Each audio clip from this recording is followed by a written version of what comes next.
Boxing King Media in association with Boxro. Brad Goldsmith, middleweight, 5-0, 3 knockouts, training out of the INGLE gym. So that's your introduction, Brad. Just tell the fans a little bit about the fact, what made you come and join Dominic INGLE over here. I mean, the quickest way of explaining it is I know someone who knows Dom, put a good word in when I was on about turning professional, and one thing led to another. 2 years later, 5 fights in, and I'm here. I'm still here. Because I know Dom's very picky about how you train, so he must have seen something in you that obviously impressed him. So what was that? Well, I think the first thing that comes to mind is obviously I was here when things were just warming back in from COVID, and to begin with I was commuting from Coventry 2-3 times a week, so he could see that I was committed. I was always on his case asking what I should do training wise at home, and I just think my dedication, my commitment, and I think he's obviously seen something in me as well, talent wise, and I'm still here. You're 5 fights in. Obviously, in this day and age, people ain't got the luxury of getting 15, 20 fights before they've got to step up. It normally happens under 10 fights now. So, is that what's going to happen with you? Yeah, and I mean, I said something similar not so long ago. I understand you have to go through the whole getting the rounds in, gaining the experience and stuff like that. But I boxed at a very high level as an amateur, and I've had 5 fights now. I've got another one scheduled before the year's out.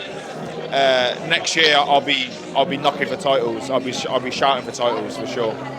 What kind of weight? I know you said middle or super middle, but what's going to be the right weight for you?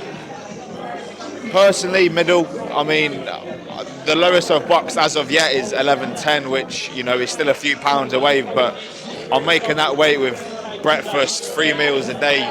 Leading up on fight week and stuff like that. So middleweight, and then who knows? I'll see how well I make that, and I could even go to light middle, 154. So, but we'll see. I'm still growing, still developing under Dom as well, and the future's bright. The craziest thing is you're a similar sort of size to Kell Brook. Yeah, well, I mean, he probably looks physically better. I'll probably carry a bit more fat than what he does when he's in shape, but I think frame-wise, I think we're just about there height-wise as well. So it's good. There's another Coventry fighter who's quite big, got a huge fan base, River Wilson BENN. Yeah. Could that potentially be an old Coventry derby sometime down the line? I mean, look, never say never. I do know River very well. We actually boxed a couple of times in the amateurs too, so, and at this point now, he's obviously in a different stage to his career to me, but, look, never say never, who knows, and I'm sure it'll be one for the fans as well. What happened in the amateur fights? It's one apiece, yeah. So I beat him in, I can't remember what year, but it was a set of senior ABA championships. I want to say Midlands final, but it might have been the Midlands semi-final. And then he got his revenge in the Haringey Box Cup semi-final. They were both split decisions, and it's just one of them. We've sparred rounds since and stuff like that. We've always kept in touch, and that's the beauty about boxing, I suppose. Got to get that trilogy in the pro ranks someday down the line. I just want to get your opinion, Brad, on hottest topic in boxing right now. And as of yesterday, I think the Daily Mail are now saying allegedly, I'm going to use the word allegedly because we still don't know what the facts are, that Conor BENN failed 2 drugs tests, one with the WBC, one with VADA. What's your reaction to that as a boxer?